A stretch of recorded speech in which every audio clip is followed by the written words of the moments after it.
Төмөндөтүлгөн насыя алып асыл тукум мал асырап, сандан сапатка өткөндөр арбын. Турдукан Жылкыбаеванын үй бүлөсү 8 жолу жеңилдетилген насыя алып 100дөн ашык тазаганды уйларды багышат. Жайкысын анын сүтүнөн киреше табат. Малдын башы азыр 100дөн ашык уй баласы бар, только туут уйлар. Анан бул деген Европадан келген уйлар, балдарым Европадан алып келет. Мындан тышкары бул деген галстин породасы экен, 30-40 литрден сүт берет экен. Мындай айыл чарбасын каржылоо долбоору аркылуу жарандар 12 жылдан бери төмөндөтүлгөн насыя алып келишет. Быйыл бул проектке 4 миллиард 92 миллион сом каражат каралган. Насыя мал чарбачылыгы өсүмдүк өстүрүү, лизингке сууну үнөмдөөчү суугаруу технологияларын алууга берилет. 10% чен менен 4 миллиард 92 миллион сомго кредиттөө каралган. Бүгүнкү күндө өсүмдүк өстүрүү тармагына 68 миллион сомго 124 насыя берилди. Ал эми мал чарбачылыгы тармагына 553 миллион сомго 894 насыя берилди. Жалпы 621 миллион сомго 1018 насыя берилди.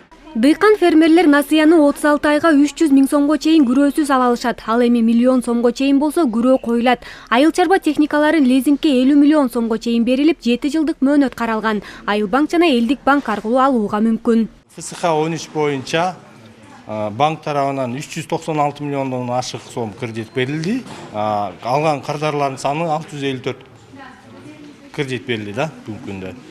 Бул долбоорду биз февралдын ортосунан баштап уже берип баштадык. Негизинен бул долбоор Кыргыз Республикасынын министрлер кабинетинин 14 февралындагы распоряжениясынын негизинде кредит берип баштадык. Бул кредит алыш үчүн эң биринчиден ар бир кардар банкка барып электрондук кезекке туруш керек. Ошол электрондук кезектин негизинде кредиттер каралат да.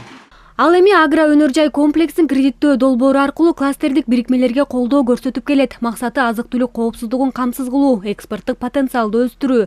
2022 жылдан бери бул долбоор аркылуу 7000 жаранга 14 миллиард сом жеңилдетилген насыя берилген. 2025 жылы агро өнөр жай комплексин кредиттөө долбооруна 4 миллиард сом каралган. 2 банкка, Айыл банк жана Элдик банкка 2 миллиард сомдон акча каражат каралган.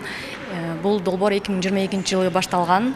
6% ченемик менен 24 айга чейин жеңилдетүү мөөнөтү каралган. 300 миң сомго чейин күрөөсүз фермерлер ала алат. 150 миллион сомго чейин кайраштыруу ишканалар жана соода логистикалык борборлор алууга мүмкүнчүлүгү бар.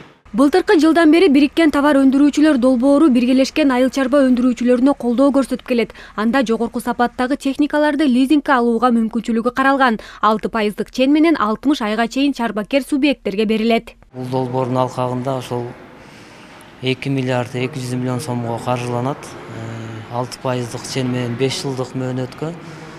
Бул долбоордон ошол кооперативтерге, акционерлик коомдорго жана жоопкерчилиги чектелген коомдорго биригишип анан ала алышат. Мал чарбачылыгына, өсүмдүк өстүрүү, лизинг да каралган да. Быйылда жаңы долбоор бекитилген. Бул долбоордун бири асыл тукум бодо мал чарбасын өнүктүрүү багытында ушул долбоор бекитилди. Бул долбоордун алкагында ошол 5,5 миллиард сомго 3% чен менен каралган.